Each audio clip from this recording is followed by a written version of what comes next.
नमस्कार दोस्तों, परीक्षार्थी आईएएस एकेडमी में आप सभी का स्वागत है। जैसा कि हमने वादा किया था आपसे, एमपीपीएससी प्रीलिम्स की प्री बैच स्टार्ट हो गई है और अब क्लास प्रारंभ हो गई है, जिसमें आज भारत का इतिहास जो कि मुझे यूनिट सौंपी गई है, इसी में आज हम यह सेकेंड क्लास यानी थर्ड क्लास है हमारी, लेक्चर थर्ड है, क्लास सेकेंड है। इसमें देखेंगे क्या है भारत के इतिहास में। देखते हैं भारत का इतिहास यूनिट फर्स्ट, इसमें है वेद। वेद, चलो देखते हैं आगे।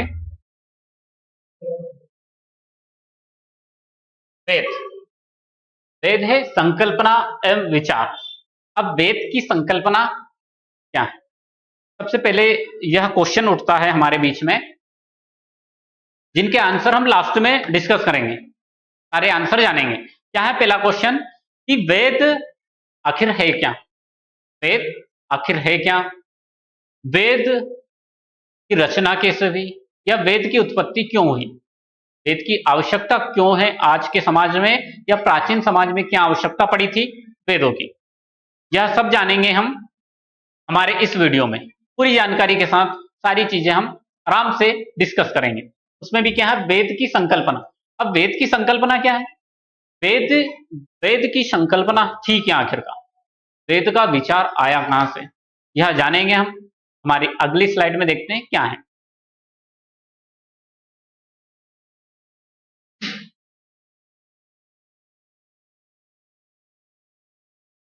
संकल्पना एवं विचार, वेद की संकल्पना एवं विचार। एक क्वेश्चन वापस आता है, आखिरकार एमपीपीएससी में वेद नामक टॉपिक को क्यों जोड़ा गया? वेद नामक टॉपिक को एमपीपीएससी में क्यों ऐड किया गया, जोड़ा गया? इसका भी हम आंसर लास्ट में जानेंगे। पहले हम क्लास ले लेते हैं, जिसके बाद पता चलेगा हमें किस प्रकार से इनको जोड़ा गया या आवश्यकता क्यों रखी गई है सारी चीजों। देखते हैं हमारी क्लास में आज की में क्या है। क्या है संकल्पना एवं विचार? संकल्पना और विचार क्या है?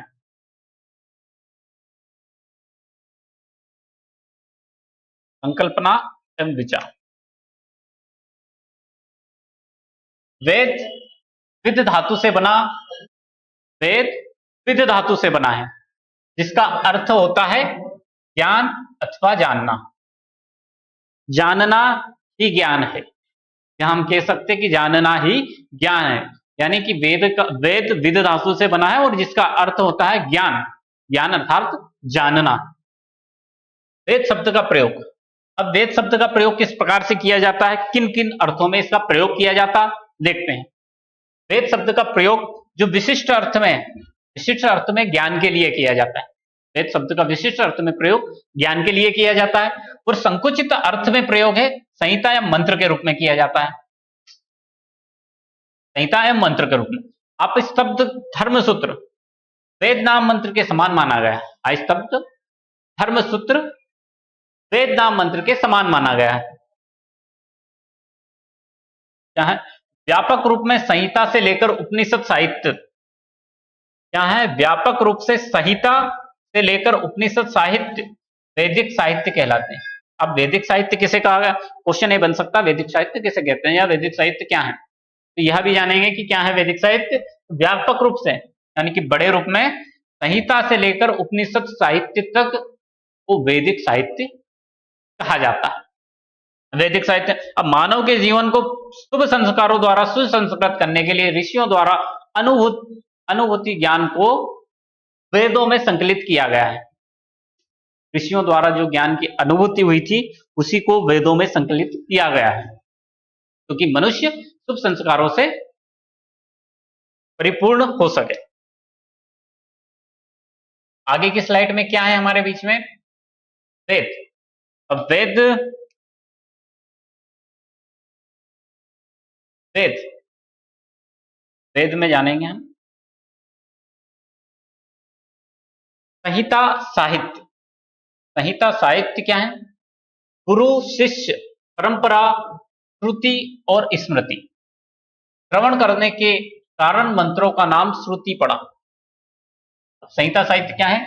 गुरु शिष्य परंपरा में श्रवण करने के कारण मंत्रों का नाम श्रुति पड़ा। अब श्रुति और स्मृति का मतलब जानते हैं पहले तो। श्रुति का मतलब होता है सुनना, श्रुति का मतलब होता है सुनना, और स्मृति बुद्धि को कहते हैं। अब इसमें एक शब्द लिखा है श्रवण करना, यानी कि सुनकर आचरण करना ही श्रवण करना होता है। सुनकर आचरण करना यानी श्रुति। पहले वेदों को किस प्रकार से किया गया था कि वेद पहले सुने जाते थे, गुरु ने शिष्य को सुनाए, फिर वो गुरु बना, वो अपने शिष्य को सुनाएंगे, यानी सुनकर उनको याद रखा जाता था। सुनकर याद रखना श्रुति और स्मृति के अंतर्गत आता है, और इसी को श्रवण कर मंत्रों को श्रुति पढ़ा है। अब श्रुति क्या है इसको देखते हैं। श्रुति ही मंत्र है, श्रुति ही मंत्र है, या श्रुति ही मंत्र है, और मंत्रों का समुच्चय सूक्त कहा गया है। अब श्रुति क्या है? श्रुति ही मंत्र है, यानी कि सुनना ही मंत्र है, और मंत्र का जो समुच्चय होता है, यानी मंत्र मंत्र मंत्र मिलकर क्या बनता है? एक समुच्चय बनता है, उसे सूक्त कहते हैं। तो क्या कहते हैं? सूक्त कहते हैं। और सूक्त का जो समुच्चय है उसे ही संहिता कहते हैं। संहिता किसे कहते हैं? जो सूक्त का समुच्चय है उसे संहिता कहा गया है। और संहिता का संकलन क्या कहलाता है? संहिता का संकलन कहलाता है, आगे के स्लाइड्स में जानते हैं। संहिता का संकलन यानी वेदों में मंत्रों का संकलन या संहिता का संकलन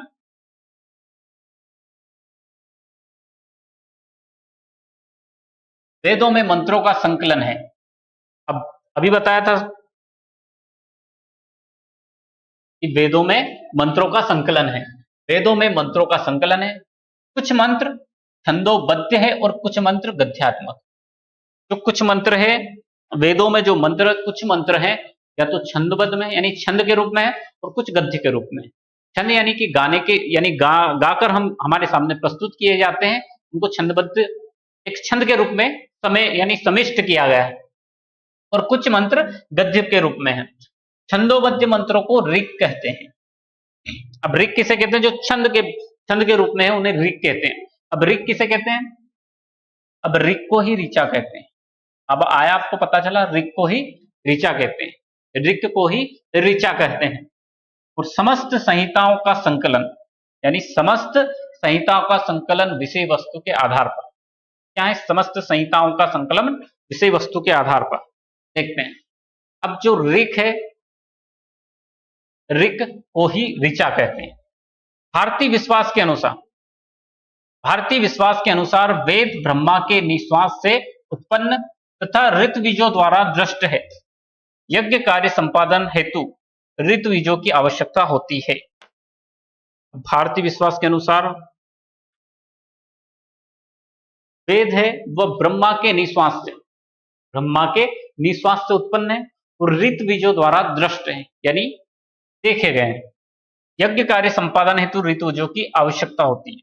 ऋतविज यानी कि ऋषि होने की आवश्यकता होती है। इस प्रकार से हम इसे समझ सकते हैं। अभी क्या है? यह ऋतविज है। कौन कौन से ऋतविज हैं? ऋतविज है होत्र यानी होता, अध्वर्यु, उद्गाता, ब्रह्मा। 4 ऋतविज है। होत्र यानी होता, अध्वर्यु, उद्गाता और ब्रह्म। इनको भी अलग अलग तरीके से डिफाइन किया गया, पर ऋग्वेद को, यजुर्वेद और सामवेद, अथर्ववेद, इन चारों वेदों के अनुसार इनको चारों को अलग अलग वेद के अलग अलग ऋषि होते थे। ऋग्वेद के होत्र, यजुर्वेद के अध्वर्यु, उद्गाता, सामवेद के और ब्रह्म, अथर्ववेद के ऋषि हुआ करते थे। इस प्रकार से ऋतविज यानी ऋषि और ऋतविज में कोई अंतर नहीं है, यह हम जान सकते हैं। यानी ऋषियों को ही, जो इनका पाठ करते थे उन ऋषियों को ही ऋतविज कहा गया। और 4 ऋतविज हुए, और ये 4 ऋतविज को भी हम विस्तार से जाने क्या होते हैं आखिरकार, इनको जानते हैं। क्या है 4 ऋतविज? 4 ऋतविज क्या था? पहला क्या था हमारे पास में? पहला है वेदों का विषय। अब वेदों में विषय क्या है? होत्र अभी जाना हमने। तो होत्र किसे कहते हैं? होत्र कर्म करने के लिए ऋग्वेद का पाठ करता है। इसका होत्र कर्म करने के लिए ऋग्वेद का पाठ करता है, उसे होत्र कहते हैं। अध्वर्यु, अब अध्वर्यु किसे कहते हैं? अध्वर्य कर्म के लिए यजुर्वेद का संकलन हुआ है, यानी जो अध्वर्य कर्म के लिए यजुर्वेद का पाठ करता है उसे अध्वर्यु कहा गया है। अब आगे आता है उद्गाता। उद्गाता वह औदगात्र, वह औदगात्र कर्म के लिए भिन्न भिन्न देवताओं की स्थिति में गान करता है। इसका संबंध सामवेद से है। अभी आपको बताया था उद्गाता का संबंध सामवेद से, अध्वर्यु का यजुर्वेद से और होत्र का है ऋग्वेद से। और ब्रह्म का संबंध यानी ब्रह्मा का संबंध है, ब्रह्म का संबंध अथर्ववेद से है। यह विघ्नों से यज्ञ की रक्षा करता है, यानी अथर्ववेद के पाठ करने वालों को ब्रह्मा कहा जाता है। क्या कहा जाता है? ब्रह्मा। और यह यज्ञ की विघ्नों से रक्षा करता है। इस प्रकार हम इसको जानते हैं। इस प्रकार चार ऋत बीजों के कार्यों के संपादन के लिए मंत्रों का संकलन चार संहिताओं के रूप में किया गया। अब संहिता किसे कहा जाता है? संहिता किसे कहा गया है? संहिता चार बताई गई है हमारे सामने।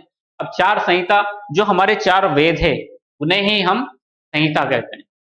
ऋग्वेद, यजुर्वेद, सामवेद, अथर्ववेद, इन चारों वेदों को ही, यानी ऋग्वेद संहिता, यजुर्वेद संहिता, सामवेद संहिता और अथर्ववेद संहिता, इस प्रकार से चार संहिताएं हैं। चलो आगे देखते हैं क्या है।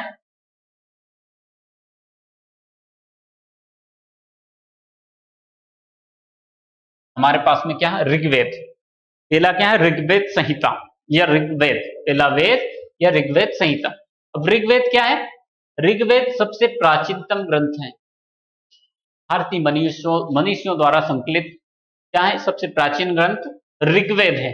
ऋग्वेद सबसे पुराना ग्रंथ माना गया है। हिंदू धर्म या हमारे धार्मिक आधार पर जो सबसे पुराना या प्रामाणिक ग्रंथ माना गया है वो ऋग्वेद है और सबसे प्राचीन ग्रंथ है। सब चारों वेदों में सबसे प्राचीन है ऋग्वेद। ऋग्वेद अर्थात ऐसा ज्ञान जो ऋचाओं में बद्ध हो। ये आपको बताया था, ऋचाओं में जो बद्ध हो, यानी जिसमें ऋचाओं की अधिकता है, जो ऋचाओं के रूप में संकलित हो, उसे ही ऋग्वेद कहा गया है। यही हमें बताया गया है। अब ऋग्वेद में क्या है, इसको अलग अलग प्रकार से हम जान सकते हैं। इसको गोत्र मंडल के आधार पर इसका विभाजन है, या वंश मंडल के आधार पर, या ऋषि मंडल के आधार पर। अब गोत्र यानी कौन कौन से गोत्र से कौन से मंडल जुड़े हैं, वंश कौन से वंश से कौन सा मंडल जुड़ा है, या कौन से ऋषि से कौन सा मंडल जुड़ा है। इन सब के आधार पर हम एक ही बात कहना चाहेंगे कि ऋग्वेद में 10 मंडल है। कितने मंडल है? 10 मंडल है। और 10 मंडल के ऋषि अलग अलग, जिनने इनकी रचना करी है, इनके ऋषि होना अलग अलग है। इनके वंश यानी गोत्र मंडल अलग है, वंश मंडल और ऋषि मंडल अलग है, यानी तीनों को एक ही बोल सकते हैं। 10 मंडल है, इनके ऋषि अलग है, वंश अलग और गोत्र अलग है। और ये 10 मंडल को हम जानते हैं। अब इसमें आपका सवाल तो ये उठेगा कि पहला मंडल तो है ही नहीं इसमें, प्रथम मंडल द्वितीय से स्टार्ट हुआ है, पर ये 10 ही है। इसमें प्रथम और 10वां मंडल नवीनतम मंडल, यानी इनको ऋग्वेद के बाद में जोड़ा गया। इस प्रकार से हम इनको जानेंगे। पहला क्या है? द्वितीय मंडल। द्वितीय मंडल गत्य सम्मद ऋषि, द्वितीय मंडल की रचना गत्य सम्मद ऋषि द्वारा की गई। तृतीय मंडल की इसके द्वारा की गई। तृतीय मंडल की विश्वामित्र ऋषि द्वारा इसकी रचना की गई है। और चतुर्थ मंडल के जो ऋषि है वो वामदेव ऋषि है। चतुर्थ मंडल के वामदेव ऋषि है। पंचम मंडल के है अत्रि ऋषि है। षष्ठम मंडल के ऋषि है भारद्वाज ऋषि। सप्तम मंडल के वशिष्ठ ऋषि हैं। अष्टम मंडल के है कण्व व अंगिरा, 2 ऋषियों ने कण्व व अंगिरा ऋषि है अष्टम मंडल के। और नवम मंडल के अनेक, ये ऋषियों ने, अनेक का मतलब है एक से ज्यादा या एक या दो से अधिक ऋषियों ने इसकी रचना करी, इसलिए से नवम मंडल के अनेक ऋषि है। प्रथम मंडल के जो प्रथम मंडल है उसके भी अनेक ऋषि और दसम मंडल के भी अनेक ऋषि। इस प्रकार से यह 10 मंडल हैं। अब सवाल ये उठता वापस कि क्या इनको याद करना है सभी को? पीएससी ने छोटा सा टॉपिक दिया संकल्पना एवं विचार, उसमें भी उन्होंने बता दिया कम से कम 20-22 टॉपिक के रूप में। भारतवर्ष है, वेद है, उपनिषद है, ग्रंथ है, ब्राह्मण ग्रंथ है, उनमें से इनको भी याद करो, एक एक वेद की डिटेल। 19 मतलब पीएससी ने सिर्फ इतना डिसाइड किया आपके लिए, इतना सा डिसाइड किया है कि संकल्पना और विचार ये टॉपिक है। उसमें आपको वेद दिया, वेदों की संकल्पना क्या थी और उसका विचार क्या है, सिर्फ यह याद रखना है। परंतु हम पीएससी के प्रीवियस ईयर के क्वेश्चन देखें तो उनमें तो कुछ ऐसा विषय दिया नहीं था वेद का, वेद का टॉपिक दिया नहीं था, परंतु उसने क्वेश्चन पूछे हैं उससे, यानी प्रश्न उसने उठाए हैं ऋग्वेद से, मतलब वेदों से उठाए हैं। तो हम इसको कैसे छोड़ दें कि वो नहीं उठाएगा। हम हमारी तैयारी में कोई कमी ना रखें, जहां से बन सकते पूरा का पूरा एक नंबर के लिए भी ना छोड़े, यानी पूरी मेहनत करें, जहां से बन जाए बिल्कुल, जहां से बन जाए वहां से कवर करें हमारी चीज को। क्या है 10 मंडल के, आप इन ऋषियों को एक बार, एक या दो बार इनको ध्यान में रखें, बाकी सब मैंने प्रतिमंडल, पंचम, चतुर्थ और सप्तम और एक अष्टम मंडल, बाकी 3-4 और वजह इनको और याद कर लेना। अब दो तो आपको पता हुआ, विश्वामित्र तत्ती के लिए और सप्तम के लिए वशिष्ठ में, और अष्टम का ऐसे पता है कण्व और अंगिरा ऋषि। अब बचा द्वितीय, द्वितीय के गत्स संगत ऋषि, और चतुर्थ मंडल के वामदेव ऋषि। खत्म, बस इतना सा है। चलो आगे देखते हैं, आगे की स्लाइड में क्या है। आगे है ऋग्वेद में। ऋग्वेद में और जानकारी क्या बताता है हमें, ऋग्वेद से क्या जानकारी मिलती है। ऋग्वेद में यह रहा ऋग्वेद। ऋग्वेद में तृतीमंडल है। ऋग्वेद का जो तृतीमंडल है, इसकी रचना विश्वामित्र, जो कि अभी आपको बताया है कि तृतीमंडल की किसके द्वारा, विश्वामित्र द्वारा, विश्वामित्र ऋषि द्वारा की गई है, और इसमें ही गायत्री मंत्र का उल्लेख भी है। तृतीय मंडल में विश्वामित्र द्वारा जिसकी रचना की गई है, उसी में गायत्री मंत्र का उल्लेख है। सप्तम मंडल जिसकी रचना वशिष्ठ ऋषि के द्वारा की गई है, और इसी में दशराज युद्ध का वर्णन है। दशराज युद्ध, यानी कि 10 राज युद्ध का वर्णन है सप्तम मंडल में। दसम मंडल में क्या है, पुरुष सूक्त, पुरुष सूक्त का वर्णन है। अब इसका मतलब क्या है, तो दसम मंडल में क्या है, पुरुष सूक्त। अब पुरुष सूक्त क्या होता है, 4 वर्ण, इन्हें ही पुरुष सूक्त कहा गया। क्या है, चार वर्ण को ही पुरुष सूक्त कहा गया है। ब्राह्मण, क्षत्रिय, वैश्य और शूद्र, इन 4 वर्णों का वर्णन ही पुरुष सूक्त। और यह दसम मंडल में इसका उल्लेख है, यानी कि जो बाद में जुड़ा हुआ है, जो मंडल बाद में, प्रथम और दसम मंडल जो बाद में जुड़े हैं, उनमें इस प्रकार का वर्णन है। वर्ण के आधार पर वर्ण का वर्णन है, जिसे पुरुष सूक्त कहा गया। पुरुष सूक्त किसे कहते हैं, पुरुष सूक्त 4 वर्णों को ही पुरुष सूक्त कहा गया। कौन कौन से है आपको बता दिया, ब्राह्मण, क्षत्रिय, वैश्य और शूद्र। और इनका वर्णन जैसे कि अलग अलग प्रकार से किया गया है। बाकी हमारे लिए सिर्फ इतना इंपॉर्टेंट है कि 10वें मंडल में क्या है, यानी 10 मंडल में क्या है, 10वें मंडल में पुरुष सूक्त का वर्णन। अब ऋग्वेद का विभाजन 2 क्रमों में, ऋग्वेद को भी 2 भागों में बांटा गया है। ऋग्वेद को कितने भागों में, 2 भागों में बांटा गया। तो पहला भाग क्या है, अष्टक क्रम है, और दूसरा है मंडल क्रम। अब ये अष्टक क्रम क्या होता है और मंडल क्रम क्या होता है, इसको देखते हैं। अष्टक क्रम होता है, अष्टक क्रम 8 अष्टकों में विभाजित, या अष्टक क्रम में यानी कि 8 अष्टकों में विभाजित है हमारा ऋग्वेद। और प्रत्येक अष्टक में 8 अध्याय है, मतलब प्रत्येक यानी एक अष्टक में 8 अध्याय है। तो 8 और 8 कितने हो गए, यानी कि 64 अध्याय हो गए पूरे। और अध्याय वर्गों में विभाजित है, तो 64 अध्याय है वो वर्गों में विभाजित है, और प्रत्येक वर्ग में औसतन 5 मंत्र है। कितने, पहला क्या है हमारा अष्टक क्रम में, और अष्टक भी 8 अष्टकों में विभाजित है ऋग्वेद, और प्रत्येक अष्टक में 8 अध्याय शामिल है। और 8 अध्याय के हिसाब से देखा जाए तो 64 अध्याय हुए हैं ऋग्वेद में, और अध्याय वर्गों में विभाजित है, और प्रत्येक वर्ग में औसतन 5 मंत्र है। इस प्रकार से इसको ध्यान में रखना। मंडल क्रम, अब 10 मंडलों में विभाजित है। क्या है, ऋग्वेद 10 मंडलों में, यह ऋग्वेद को दो क्रमों में विभाजित किया गया, एक तो अष्टक क्रम है और एक मंडल क्रम है। तो अष्टक का अभी हमने पढ़ा है, और मंडल क्रम यानी कि 10 मंडलों में विभाजित है।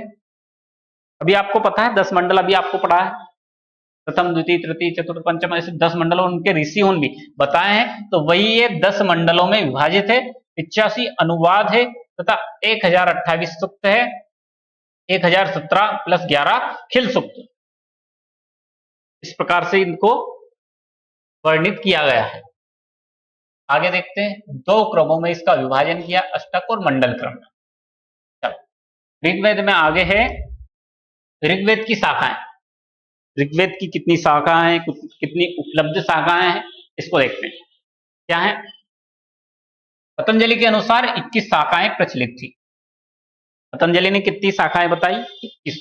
परंतु हमारे पास उपलब्ध शाखाएं कितनी है? सिर्फ 5 शाखाएं।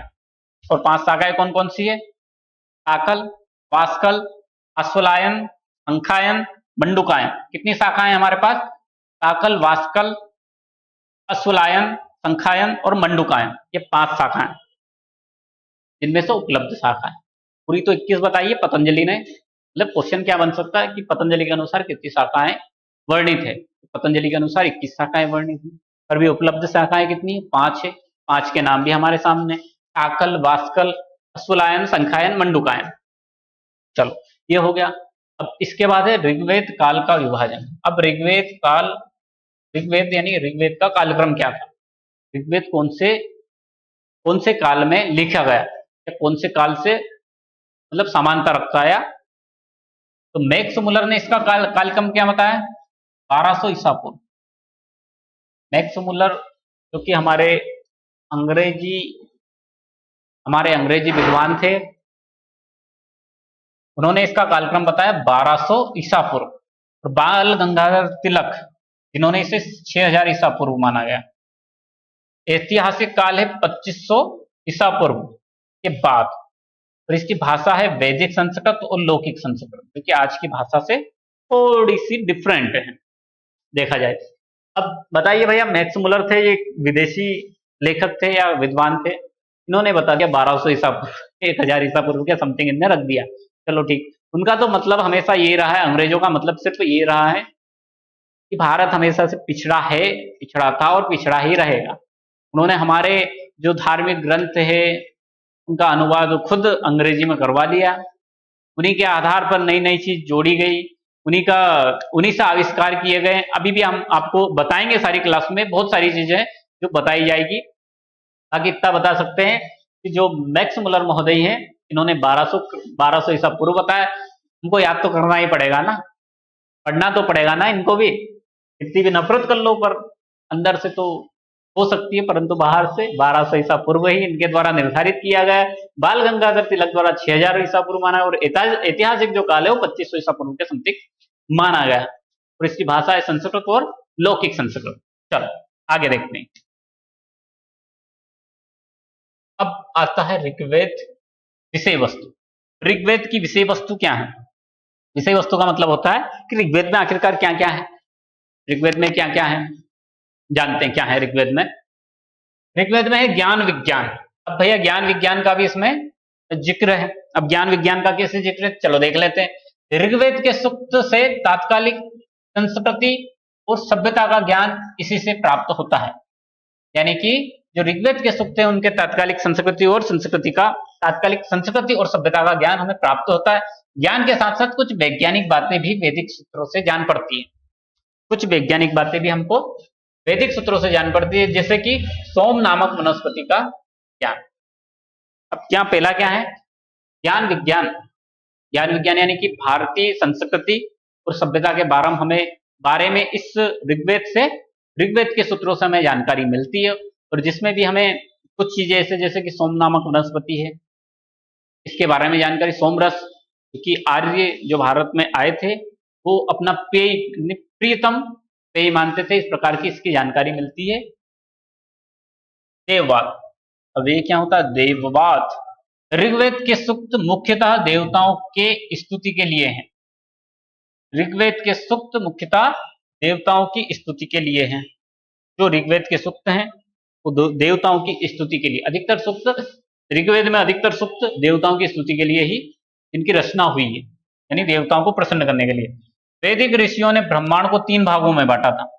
अब वैदिक ऋषियों ने यानी ऋग्वेद के जो ऋषियों थे उन्होंने ब्रह्मांड को 3 भागों में, या जो यानी आकाश, अंतरिक्ष और भू यानी पृथ्वी, या जो अंतरिक्ष भू, यही त्रिलोक थे तथा तीनों लोगों में विविध देवताओं को क्रियाशील माना जाता था। कौन कौन से? जो अंतरिक्ष और भूमि यानी भू, उनको 3 प्रकार से 3 भागों में बांटा था। अब दार्शनिक सूक्त क्या है? ऋग्वेद के सूक्त में दर्शन के कई प्रमुख सिद्धांतों का प्रवर्तन हुआ है, जैसे रीत, सत्य का सिद्धांत, आत्मा और जीव का सिद्धांत। दार्शनिक सूक्त भी हमारे बीच में मतलब ऋग्वेद में वर्णित है। सूक्त यानी कुछ ऋचाएं हैं ऐसी हैं जो कि वर्णित है ऋग्वेद में। सूक्तोन जिनसे हमें ऋत, सत्य का सिद्धांत, आत्मा और जीव, परमात्मा, इस प्रकार के विषय इसमें वर्णित है, उनकी हमें जानकारी प्राप्त होती है। एक बार देखते क्या है स्टार्टिंग में, ज्ञान विज्ञान, वेद, देववाद और दार्शनिक सूक्त। ऋग्वेद की विषय वस्तु है ज्ञान विज्ञान। ज्ञान विज्ञान में क्या है, संस्कृति और सभ्यता की जानकारी प्राप्त होती है हमें, जिसमें कुछ सूक्तों में जैसे कि सोम नामक वनस्पति का ज्ञान। देववाद ऋग्वेद में मुख्यतः देवताओं की स्तुति के लिए गाया गया है, और इसमें भी 3 भागों में ऋषियों ने ब्रह्मांड को बांटा था, जो अंतरिक्ष और भू के भाग। और दार्शनिक सूक्त में क्या है, ऋग्वेद के सूक्त दर्शन के प्रमुख सिद्धांत है, जैसे आत्मा का विषय है, परमात्मा का विषय, ऋत का विषय है, जीव का सिद्धांत, जीव की उत्पत्ति, या फिर इस प्रकार से इनका वर्णन है। आगे क्या है, ऋग्वेद के विषय वस्तु में हम जानेंगे आगे। और क्या है संवाद सूक्त। अब संवाद सूक्त क्या है, तो संवाद सूक्त का भी सामवेद में समावेशन है, जिससे परवर्ती आख्यान साहित्य का बीजारोपण हुआ है। अब क्या बोल रहा है संवाद सूक्त की समावेशन है, जिसके परवर्ती आख्यान साहित्य, यानी कुछ आख्यान साहित्यों का बीजारोपण, यानी कि उनकी यहीं से इनका उत्पत्ति हुई है। उदाहरण के रूप में पुरुराव और उर्वशी का आख्यान, यम यमी संवाद प्रकार से इनका भी हुआ। काव्यात्मकता, ऋग्वेद में उपमा अलंकार आदि का प्रयोग हुआ है। काव्य कौन सा था, ऋग्वेद में उपमा अलंकार का प्रयोग हुआ है। उदाहरण के लिए नदी सूक्त में सुंदर प्रकृति चित्रण है, और कहीं श्रृंगारिकता का भी वर्णन है, जैसे सूर्य में सूर्य को नायक एवं उषा को नायिका की भांति वर्णित किया गया है, इस प्रकार से बताया गया है। तात्कालीन सभ्यता। अब तात्कालीन सभ्यता तथा संस्कृति का चित्रण किस प्रकार से था, ऋग्वेद में तात्कालीन सामाजिक, राजनीतिक, आर्थिक और सांस्कृतिक सभी की जानकारी मिलती है। तो ये क्या है भैया, वो भी जान लेते हैं। ऋग्वेद में संवाद सूक्त है, काव्यात्मकता सूत्र और तात्कालीन सभ्यता तथा संस्कृति। संवाद सूक्त यानी कि कुछ संवाद होने, पुरुरवा और उर्वशी का आख्यान, यम यमी संवाद। काव्यात्मकता क्या है, ऋग्वेद में उपमा अलंकार में इसका प्रयोग किया गया, उपमा अलंकार का, और जिसमें नदी सूक्त का सुंदर चित्रण किया गया है, कहीं श्रृंगारिकता का वर्णन किया है, सूर्य का नायक नायक और नायिका का भांति वर्णन किया गया। तात्कालीन सभ्यता और संस्कृति का चित्रण भी हो, जैसे कि सामाजिक, राजनीतिक, आर्थिक और सांस्कृतिक जीवन की हमें जानकारी प्राप्त होती है ऋग्वेद से। चलो आगे देखते हैं। अब आता है ऋग्वेद के बाद आता है अगला वेद या संहिता, यजुर्वेद। यजुर्वेद संहिता या यजुर्वेद क्या है इसमें, इसको भी देखते हैं। यजुर्वेद ऋग और साम से भिन्न गद्यात्मक मंत्र यजु। यजुर्वेद ऋग और साम से भिन्न गद्यात्मक मंत्र यजु का उत्पत्ति इसकी यजु शब्द से, इसका अर्थ है यज्ञ तथा पूजा। अब इसका मतलब ये होता है कि यज्ञ तथा पूजा। तो इससे हम जान सकते हैं कि यज्ञ और पूजा से संबंधित यह वेद है, जिसे यजुर्वेद कहा गया। कर्मकांड प्रधान वेद, यह कर्मकांड यानी कि यज्ञ कर्म पूजा पाठ इनसे परिपूर्ण है जो यजुर्वेद है। यजुर्वेद का पुरोहित होता है अध्वर्यु, आपको बता दिया गया है। यजुर्वेद का पाठ करने वालों ऋषि को क्या कहते हैं, अध्वर्यु। इसका गद्यात्मक भाग यजु कहलाता है। यजुर्वेद इसका नाम इसलिए ही पड़ा है क्योंकि यह गद्यात्मक है, इसलिए यजुस की प्रधानता के कारण इसे यजुर्वेद कहते हैं, क्योंकि यह गद्यात्मक। यह गद्य और पद्य दोनों में लिखा गया है। यह गद्य और पद्य दोनों में लिखा गया है। यजुर्वेद के भाग कौन कौन से, यजुर्वेद के 2 भाग है। पहला है शुक्ल यजुर्वेद और दूसरा है कृष्ण यजुर्वेद। तो शुक्ल यजुर्वेद में मंत्रों का संकलन है, शुक्ल यजुर्वेद में मंत्रों का संकलन। कृष्ण यजुर्वेद में मंत्रों तथा ब्राह्मण ग्रंथ का संकलन है, मंत्र तथा ब्राह्मण ग्रंथ का संकलन। तो भी देख लेते हैं अपन एक नजर में वापस। क्या है, यजुर्वेद ऋग और साम से भिन्न गद्यात्मक मंत्र यजु है। उत्पत्ति यजुस शब्द से, जिसका अर्थ होता है यज्ञ तथा पूजा, यानी कर्मकांड प्रधान वेद है। यजुर्वेद का पुरोहित अध्वर्यु कहलाता है। इसका गद्यात्मक भाग यजु कहलाता है, इसलिए यजुस की प्रधानता के कारण इसे यजुर्वेद कहते हैं। या गद्य और पद्य दोनों में लिखा गया है। यजुर्वेद के बाद शुक्ल यजुर्वेद और कृष्ण यजुर्वेद, और शुक्ल यजुर्वेद में मंत्रों का संकलन है, और इस कृष्ण यजुर्वेद में मंत्रों के साथ ब्राह्मण ग्रंथों का भी संकलन है। आगे क्या है, शुक्ल यजुर्वेद। अभी हमने देखा था कि यजुर्वेद को 2 भागों में बांटा गया है, शुक्ल और कृष्ण। शुक्ल यजुर्वेद को देखते हैं। शुक्ल यजुर्वेद में क्या है? शुक्ल यजुर्वेद की शाखा है माध्यान्दिक, मध्यान्दिक और एक है कणव। वात्सैनी के पुत्र यज्ञवल्क इसके दृष्टा है। वात्सैनिक है, इसमें वात्सैनिक के पुत्र यज्ञवल्क है। अब ये यज्ञवल्क सूर्य के द्वारा यज्ञवल्क ऋषि को दिन में ज्ञान की प्राप्ति होने के कारण इसमें कण्व है, कण्व शाखा है। कण्व ऋषि की शिष्य परंपरा में इस शाखा का अभ्युदय है। इस शिष्य परंपरा में इस शाखा का अभ्युदय है। यह शाखा महाराष्ट्र में सबसे ज्यादा प्रचलित है। हमको दोनों का बस नाम याद रखना, ज्यादा अंदर जाने की जरूरत नहीं, सिर्फ मध्यान्दित और एक कण्व शाखा। शुद्ध शुद्ध यज्ञ के मंत्र 40 अध्यायों में विभिन्न प्रकार के यज्ञों का वर्णन, जैसे कि अश्वमेघ, राजसूय, पुरुषमेघ, सोम यज्ञ, पितृमेघ यज्ञ, पुरुष सूक्त जो दार्शनिक तत्व तथा सृष्टि प्रक्रिया का वर्णन है, सूर्य सूक्त, दार्शनिक सूक्त। 40वां भाग अध्याय ईशावास्योपनिषद, यह लघु उपनिषद सबसे प्राचीनतम माना गया है। ईशावास्योपनिषद जो कि सबसे लघु और प्राचीन माना गया है। सिर्फ यजुर्वेद की जो शाखा है दो है, कौन कौन सी? माध्यान्दित और एक कण्व, इस पे ध्यान देना, ठीक है। चल आगे।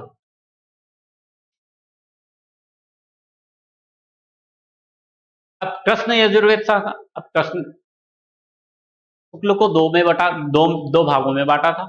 अब कृष्ण को 1 2 3 4 चार भागों में 4 शाखाएं। 4 शाखाएं कौन कौन सी? तैत्रीय संहिता, मैत्रायणी संहिता, कट संहिता, कपिष्ठल संहिता। तैत्रीय संहिता में क्या है? तैत्रीय संहिता में राजसूय, वाजपेयी, यजमान, रुद्र प्रधान देवता, 7वें कांड में सुदास तथा वशिष्ठ का अवसान। मैत्रायणी संहिता में क्या है? यज्ञ, अश्वमेघ, राजसु, इसका संबंध आध्यात्मिक विद्या के गूढ़तम तत्वों से, आध्यात्मिक विद्या के बारे में जानकारी दी गई। कट संहिता, कट यानी कट मनीषियों की शाखा है, या उपनिषदिक तत्वों से परिपूर्ण है। कपिष्ठल संहिता, इसमें या अपूर्ण प्राप्ति, इसमें कुछ भी प्राप्त नहीं हुआ हमें इस शाखा के बारे में। छंदोबद्ध मंत्र तथा गद्य आत्मक विनियोग यज्ञों में प्रयुक्त होने वाले मंत्रों के साथ साथ उपयुक्त यज्ञ में विधि विधान उनमें प्राप्त होने वाले फल आदि का वर्णन है। यानी कि इसे हम एक नजर में देखें तो क्या है कि कृष्ण यजुर्वेद शाखाएं 4 भागों में विभाजित है। तैत्रीय संहिता, मैत्रायणी संहिता, कट संहिता, कपिष्ठल संहिता। तो तैत्रीय संहिता में राजसु, वाजपेयी, यजमान, रुद्र प्रधान देवता, 7वें कांड में सुदास तथा वशिष्ठ का अभियान है। मैत्रायणी संहिता में यज्ञ है, अश्वमेघ, राजसु, इसका संबंध आध्यात्मिक विद्या के गुणतम रहस्य। और कट संहिता में कट मनुष्यों की शाखा है, या औपनिषदिक तत्वों से परिपूर्ण। और कपिष्ठल संहिता में अपूर्ण प्राप्त हुई है, तो इसके बारे में कोई जानकारी प्राप्त नहीं होती। आगे जानते हैं। अब यजुर्वेद प्रार्थना मंत्र की विशेषता, ये डबल है। यजुर्वेद प्रार्थना मंत्र की विशेषता क्या है? यजुर्वेद प्रार्थना मंत्र यज्ञ कर्म संबंधित मंत्र। यज्ञ कर्म संबंधित मंत्र क्या है? यज्ञ कर्म संबंधित, इसका उद्देश्य यह बतलाना था कि कोई विशेष क्रिया किस लिए की जा रही है। यज्ञ कर्म संबंधी यानी यज्ञ कर्म में जो मंत्र थे यज्ञ कार्य में, तो वह यह बतलाना के लिए था कि यह क्रिया क्यों की जा रही है। सूत्रात्मक मंत्र क्या थे? एक ही वर्ण अथवा अक्षर का मंत्र, जैसे ओम स्वाहा, इन मंत्रों को आर्य अति पवित्र और रहस्यपूर्ण मानते थे। सूत्रात्मक मंत्र एक ही वर्ण अथवा अक्षर पर विशेष ध्यान दिया जाता था। अब यजुर्वेद की कुछ रचनाएं पहलिकाएं यानी पहेलियां होती थी। कुछ तो पहेलियां होती थी, पहेलिकाएं यानी पहेलियां ही होती थी। और क्या था? पुरोहित गाने यज्ञ के अवसर पर वार्तालाप के रूप में इनका प्रयोग करते थे, जिसका उद्देश्य मनोरंजन तथा ज्ञान की परीक्षा होता था। कुछ मंत्रों का उद्देश्य कुछ तो मनोरंजन के लिए किया जाता था, कुछ ज्ञान की परीक्षाओं के लिए भी किया जाता था। यह माना जाता था कि देवतागण आहुति रूप भोजन तथा मनोरंजन से प्रसन्न होते थे। अब यह कितना सत्य है ये हमें नहीं पता है। आज भी आप देख लो, अगर आपको प्रामाणिकता लगता है या नहीं लगता आपके ऊपर है। आज भी हम प्रार्थना करने जाते हैं, भगवान को भोग लगाते हैं, भोजन कराते हैं, उससे प्रसन्न होते हैं। यह हमारी एक, क्या बोलते हैं इसको, हम क्या बोल सकते हैं, विश्वास है हमारा भगवान के प्रति कि आज भी हमारे हाथ से भोजन करते हैं, भोजन ग्रहण करते हैं इस प्रकार से, और भगवान प्रसन्न होते हैं, उनको हम चढ़ाए जाते हैं, कुछ भी चढ़ाया अर्पण करा जाता है। यहाँ एक नजर में देखेंगे वापस यज्ञ कर्म संबंधित मंत्र, इसका उद्देश्य पे यह बतलाना था कि विशेष क्रिया के लिए, विशेष क्रिया किस लिए किया, सूत्र आत्मक मंत्र एक या अक्षर पर, एक ही वर्ण या अक्षर पर विशेष ध्यान दिया, जैसे ओम स्वाहा। यजुर्वेद की कुछ रचनाएं जो प्रहलिका यानी कि पहेलियों में वर्णित है। पुरोहित गाने यज्ञ के अवसर पर वार्तालाप के रूप में किया जाते थे। मनोरंजन और ज्ञान की परीक्षा के लिए भी कुछ मंत्रों का उपयोग होता था, और देवतागण आहुति के रूप में भोजन तथा मनोरंजन से प्रसन्न हुआ करते थे। चल आगे देखते हैं क्या है, सामवेद। अब तीसरा वेद है सामवेद या सामवेद संहिता। इसमें क्या है, का ऋचा प्लस अम यानी सप्त स्वर। ऋग्वेद की ऋचाएं जब स्वरों से मिलती है तब साम बनता है। ऋग्वेद की ऋचाएं जब स्वरों से मिलती है तब साम बनता है। देवों को प्रसन्न करने वाला गान, देवों को प्रसन्न करने वाला गान साम। ऋचाओं के ऊपर भिन्न भिन्न स्वरों में गाए जाने वाला गान सामवेद। कुल मंत्र इसमें कितने, 1549 यानी 1549। केवल 75 जो है वो मौलिक मंत्र है, जो 75 मंत्र है वो मौलिक है, बाकी सब ऋग्वेद के। यह सामवेद है।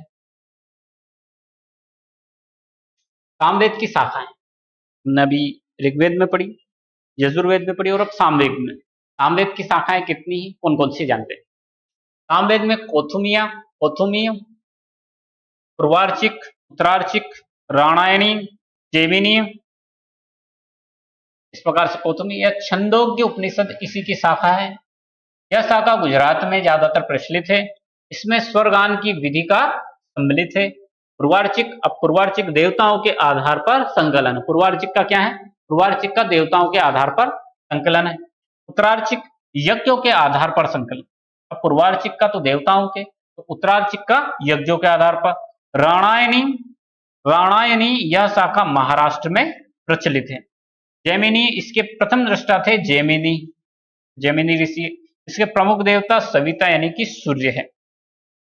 एक बार देख लें, एक नजर। कौथुमी छंदोग्य उपनिषद इसी की शाखा या गुजरात में ज्यादातर प्रचलित है। इसमें स्वर गान की विधि का ज्ञान सम्मिलित है। पूर्वार्चिक देवताओं के आधार पर संकलन है। उत्तरार्चिक यज्ञों के आधार पर संकलन है। राणायणी शाखा या महाराष्ट्र में प्रचलित है। जैमिनी, इसके प्रथम दृष्टा जैमिनी ऋषि थे। इसके प्रमुख देवता सविता यानी कि सूर्य है। क्या यह हो गया हमारा सामवेद की शाखाएं। आगे जानते क्या है अथर्ववेद। सामवेद खत्म होता है और होता है यहां से स्टार्ट अथर्ववेद। अथर्ववेद, अथर्ववेद में देखते हैं क्या है, क्या अथर्ववेद कहां है। अथर्ववेद, हाँ अथर्ववेद। यज्ञ के सर्वांगीण संस्कार के लिए इसका संकलन किया गया। अब अथर्ववेद का संकलन क्यों किया, अथर्ववेद का संकलन क्यों किया, तो यज्ञ के सर्वांगीण संस्कार के लिए इसका संकलन किया गया। रचनाकार इसके हैं अंगिरस तथा अथर्वा ऋषि। इसके रचनाकार अथर्ववेद के रचनाकार अंगिरा तथा अथर्वा ऋषि, अंगिरस तथा अथर्वा। और इसके पुरोहित यानी कि इसके गाने वाले को क्या कहा जाता, ब्रह्मा, जो कि आपको स्टार्टिंग में ऋत्विज कहा जाता। ऋत्विज जो है ब्रह्मा है। इसमें 20 कांड है, 730 सूक्त है, 5987 मंत्र है। कुछ कुछ अलग भी है, कहीं कहीं पर मिलते हैं इस प्रकार से। इसकी विषय वस्तु के आधार पर इसका विभाजन देख लेते हैं क्या है। अध्यात्मक विषय ब्रह्म परमात्मा आश्रम आदि, आदि भौतिक राज्य शासन युद्ध आदि, आदि देवता रोग चिकित्सा दीर्घायु गृह निर्माण आदि। यह है अथर्ववेद। अब अथर्ववेद में क्या है, यज्ञ के सर्वांगीण संस्कार के लिए इसका संकलन किया गया था। रचनाकार इसका अंगिरस तथा अथर्वा ऋषि। इसका पाठ करने वाले को ब्रह्म यानी पुरोहित इसके ब्रह्म है। इसमें 20 कांड है, 730 सूक्त है 5,987 मंत्र है। विषय वस्तु के आधार पर विभाजन, अध्यात्मक विषय ब्रह्म परमात्मा आश्रम आदि, आदि भौतिक राज्य शासन युद्ध आदि, आदि देवता रोग चिकित्सा दीर्घायु गृह निर्माण आदि। चल आगे देखते हैं। आगे है अथर्ववेद की भी शाखा। अब अथर्ववेद की भी शाखा है, अथर्ववेद की शाखाएं भी देख लेते कौन कौन सी। अथर्ववेद की 2 शाखाएं, एक है सोनक शाखा, कौन सी, एक है सोनक शाखा, एक है सोनक शाखा और एक है पिपलाद। कितनी शाखाएं, 2 शाखाएं अथर्ववेद की। अब सोनक शाखा में गोपद ब्राह्मण इसी शाखा से संबंधित। कौन सा ब्राह्मण, गोपद ब्राह्मण। कौन सी वेद से संबंधित है, तो गोपद ब्राह्मण है अथर्ववेद से संबंधित, ध्यान रखना। तो अंदर है सोनक शाखा से संबंधित, अथर्ववेद में भी सोनक शाखा से संबंधित। जो प्रश्न उपनिषद है में पिपलाद के उत्तर के बड़े ही प्रभावी और तार्किक है। जो हमारी पिपलाद शाखा है इसमें प्रश्न उपनिषद में पिपलाद के उत्तर बड़े ही प्रभावी और तार्किक हैं। इस प्रकार से 2 शाखा है, सोनक और पिपलाद, पर इन पर ध्यान देने की आवश्यकता है।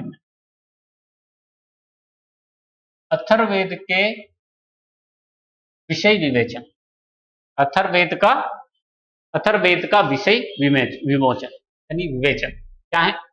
दार्शनिक सूक्त, अब दार्शनिक दर्शन से संबंधित सूक्त होने। भूमि सूक्त, राष्ट्रीयता का प्रेरक यानी राष्ट्रीयता की भावना यहीं से प्रेरित हुई थी, चाहे भूमि सूक्त से। राजकर्म सूक्त, राजनीति का वर्णन, शत्रु विजय के लिए विभिन्न प्रार्थनाएं विद्यमान।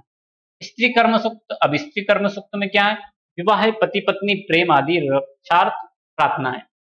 भेषज सूक्त, भेषज सूक्त विभिन्न प्रकार के रोगों का निवारण करने वाली औषधियां का वर्णन है, यानी कि आयुर्विज्ञान से संबंधित है। आयुष्य सूक्त विभिन्न अवसरों पर पढ़े जाने वाले दीर्घायु की प्रार्थना संबंधित मंत्र है। और पौष्टिक सूत्र गृह निर्माण कृषि जीवन यापन से संबंधित है। और एक और है प्रायश्चित सूक्त, अपराध निवारक एवं प्रायश्चित का विधान। अब आपने तो हमेशा पढ़ा है इसमें जादू टोने की बात की। भैया ये जादू तो नहीं है, सब जो बताया गया आपको जादू टोना है। अथर्ववेद का विषय विवेचन यानी दार्शनिक, कुछ तो विषय इसमें दार्शनिक सूक्त के यानी दर्शन से संबंधित है, तो कुछ भूमि सूक्त यानी राष्ट्रीयता की प्रेरणा हमें यहीं से मिलती है अथर्ववेद से। और राजकर्म सूक्त राजकर्म सूत्र यानी राजनीति का वर्णन, शत्रु विजय के लिए विभिन्न प्रार्थनाएं यानी शत्रुओं का नाश करने के लिए कौन कौन सी प्रार्थनाएं विद्यमान है, वही जादू टोने वाली बात यही आती है राजकर्म सूक्त में। और स्त्री कर्म सूक्त वही आ गया, विवाह पति पत्नी प्रेम आदि रक्षार्थ प्रार्थनाएं। प्रार्थना का मतलब होता है, वही जादू टोने वाली बात आती है यहीं पर। स्त्री कर्म सूक्त में कौन सा है, यह वही विवाह के लिए आपने पढ़ा होगा, पति पत्नी प्रेम आदि। इस प्रकार से भेषज सूक्त, भेषज यानी विभिन्न प्रकार के रोगों को निवारण करने वाली औषधियों का वर्णन, इसमें औषधियों का वर्णन भी है जिसे आयुर्विज्ञान से संबंधित है। आयुष्य सूक्त, अब आयुष सूक्त क्या, विभिन्न अवसरों पर पढ़े जाने दीर्घायु की प्रार्थनाएं। आयुष्य सूक्त विभिन्न अवसरों पर पढ़े जाने वाले दीर्घायु की प्रार्थना संबंधित मंत्र हैं। पौष्टिक सूत्र गृह निर्माण कृषि जीवन यापन से संबंधित। इस प्रकार से पौष्टिक के प्रायश्चित सूक्त, अपराध निवारक, अपराधों का निवारक कैसे, प्रायश्चित का विधान, प्रायश्चित किया कैसे जाता है किसी गलती के बाद, इस प्रकार से इसका वर्णन है। अथर्ववेद ये तो अभी हमने कर लिया है। अब आता है क्या, तो ये आपको पता है एमपीपीएससी लिम्स प्रारंभिक परीक्षा फाउंडेशन में हम आपसे माफी चाहते हैं कि कुछ टेक्निकली इशू के कारण हमारी क्लास अभी स्थगित यानी कि रुक गई थी। बाकी अभी वापस प्रारंभ हो गई है नियमित, वापस से बड़े मुश्किल से उसको सोल्व किया है टेक्निकल इशू को। बाकी अभी हमारी क्लास वापस स्टार्ट हो गई है सभी के लिए। आज हम देखते हैं हमारे कुछ क्वेश्चन थे, चलो हमारे क्वेश्चनों का आंसर जानते हैं। क्या है हमारे क्वेश्चन, क्या थे हमारे क्वेश्चन। संकल्पना में विचार वेद, वेद की संकल्पना क्या थी कि भारत में ही वेदों की उत्पत्ति हुई है। तो भारत से मैं जोड़ रहा हूं भारत से। तो भारत में जब वेदों की रचना हुई उस प्रकार समय किस प्रकार का था। समय यह था कि जब मनुष्य धीरे धीरे अपने विकास क्रम में आगे बढ़ रहा था तो भौतिकता के पीछे भागने लगा। जब उसे पता चला कि बाहर की बजाय अंदर घुमा जाए, यानी भौतिकता की बजाय आत्मिक यानी आध्यात्मिकता के रूप में हम अंदर ही, हमारे अंदर ही खोज करने लगे, तो हमें कुछ आंसर हमें मिलेंगे। तो कुछ ऐसे ऋषियों थे जो बैठ गए चुपचाप ध्यान लगाकर, उन्होंने अपने अंदर ही अंदर मतलब यानी अपने आंतरिक मन में सारी चीजों को जानने की कोशिश करी, तो उनको सारी चीजों के उत्तर मिले अपने अंदर। तब जाके हमारे वेदों के बारे में बोला जाता है कि अपुरुष से इनकी रचना पुरुष ने नहीं की, यानी देवताओं ने ही रचना की। बाकी इनका संकलन ऋषि मुनियों द्वारा किया गया है। बाकी वेदों की संकल्पना यह थी, और इसकी विचार क्या था? एक विचार था कि भारत क्या भौतिकता के युग में आगे बढ़े? नहीं, भौतिकता के युग में हम बहुत ज्यादा आगे बढ़ चुके थे। भौतिकता के युग में हम बहुत ज्यादा आगे बढ़ चुके थे। जीरो का आविष्कार, इस प्रकार से सारी चीजें, यानी कि सारी क्रियाएं, सारी चीजों का आविष्कार भी हम कर चुके थे। के बाद भी हम आध्यात्मिक की ओर मुड़े। यह थी वेदों का विचार और संकल्पना। आज दूसरा क्वेश्चन था हमारा कि इनकी आवश्यकता क्या है? इनकी आवश्यकता इसलिए है कि जो हमारे सामने बताए जा रहे वेद, यह सबसे प्राचीन है। हमारी संस्कृति है वेद हमारी संस्कृति, इसलिए हमें पढ़ा जाना चाहिए। इनको पढ़ने की आवश्यकता इसलिए है कि हमारी संस्कृति है, इनमें कोई गलत ऐसी चीजें नहीं बताई गई है। हमारी संस्कृति है, हमें इनमें और भी जानकारी मिलेगी अगर हम इनको और गहराई से जाने तो, बहुत सारी चीजें। और दर्शन, भारतीय जो दर्शन है उसमें भी इनको संज्ञा दी जाती है। इनमें दर्शन के कुछ तत्व भी सम्मिलित है, इसमें सारी चीजें विस्तृत रूप से वर्णित है हमारे वेदों में।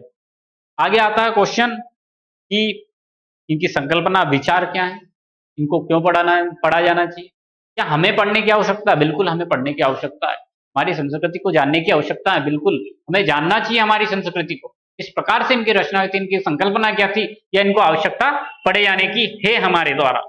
यह खत्म हो जाएगा सिर्फ भारत ही है कि जहां विश्व को पाठ पढ़ाया था, विश्व गुरु हुआ करता था प्राचीन काल में वेदों के। और स्वामी विवेकानंद जी ने कहा है कि अगर भारत अपने पैरों पर खड़ा होना चाहता है तो अपनी आध्यात्मिक शक्ति के द्वारा ही खड़ा हो सकता है। विश्व पर यानी विश्व गुरु बनना है तो हम अपनी आध्यात्मिकता के बल पर बन सकते हैं। आत्मा की शक्ति के द्वारा हम विश्व गुरु बन सकते हैं, ना कि भौतिकता के द्वारा, क्योंकि भारत की ज्ञान परंपरा ही यानी कि आध्यात्मिकता रही है। इस प्रकार से आगे क्वेश्चन होता है पीएससी ने इसको क्यों रखा? या आप आपकी पुरानी यानी इतिहास को ही नहीं जानोगे तो कैसे आगे भविष्य का निर्माण करोगे आप? वेद 4 वेद है, इनके बारे में जानकारी होनी चाहिए। हमारे यहाँ हजारों सालों, अभी नहीं बोल रहा, हजारों सालों से नहीं पढ़े गए, या हजारों सालों से इनका पठपाठन नहीं हो पाया जिस प्रकार से प्राचीन काल में हुआ करता था। गुरु शिष्य परंपराएं, गुरुकुल की परंपराएं जिस प्रकार से वर्णित थी या जिस प्रकार से प्रचलित थी प्राचीन भारत में, उस प्रकार से आज जो 1000 साल में जिस प्रकार से खंडित हुई है, अभी जो खंडित हुई 1000 साल में, परंतु लाखों सालों से यह माना जाता है। वैसे तो इसमें तो 2500 6000 ज्यादा लास्ट 6000 ईसा पूर्व माना गया, परंतु यह देखने योग्य है कि उससे भी पुराने द्वारा वेदों की रचना हुई थी, क्योंकि पहले श्रुति के रूप में विद्यमान थे वेद, फिर आने वाले में धीरे धीरे इनका लेखन या लिखे गए, उसके बाद हुआ जिसको लेखने का जो वो बताया गया 6000 ईसा पूर्व बाल गंगाधर तिलक के द्वारा, जो कि अभी हमने क्लास में पढ़ा। इस प्रकार से इन्हें पीएससी में इसलिए ऐड किया गया कि आप इनको जाने पढ़े, क्योंकि यह हमारे यहाँ हजारों साल से इनका पठपाठन हुआ करता था, तो हम भी जाने क्या है आखिरकार हमारी संस्कृति। अब सभी अपने अपने देश में सारी चीजों का, अपने इतिहास को पढ़ने में अपनी भूमिका निभा रहे हैं। हम अपने इतिहास में अपनी भूमिका क्यों नहीं निभाएं? हम हमारे इतिहास को क्यों ना जाने? हम किस बेस पे हमारी संस्कृति को बताना चाहेंगे? तो यही है हमारा बेस, वेदों को जाने, वेदों को जाने। इससे पहले एक क्लास आई थी भारतवर्ष क्लास, ना कि सिर्फ पीएससी के विद्यार्थी के लिए, हर भारतवासी के लिए इंपोर्टेंट है वेद, यानी कि हर पीएससी के विद्यार्थी के लिए एक साथ साथ हर भारतवासी के लिए आवश्यक है। बाकी यह क्लास पूरी उनके लिए आवश्यक नहीं है, परंतु कुछ कुछ वो जान सकते हैं। और परीक्षार्थी आईएएस अकेडमी में आप सभी से निवेदन करता है कि हमारे चैनल को सब्सक्राइब कीजिए, शेयर कीजिए, कमेंट्स कीजिए, अपने दोस्तों को साथ शेयर कीजिए, जिससे कि अगर आप प्रतिक्रिया यानी कि कमेंट से करेंगे तो हमें पता चलेगा कि हम किस प्रकार से हमारे इसको निर्धारित करें आगे की प्लानिंग को, यानी कि हम आपके लिए एमसीक्यू बेच भी लाएंगे। तो आप सबसे निवेदन है कि आप प्रतिक्रिया अवश्य करें, ताकि हमें इससे मोटिवेशन मिलता रहे। आपकी प्रतिक्रिया हमें एक मोटिवेशन देता है आगे की क्लास के लिए। जय हिंद।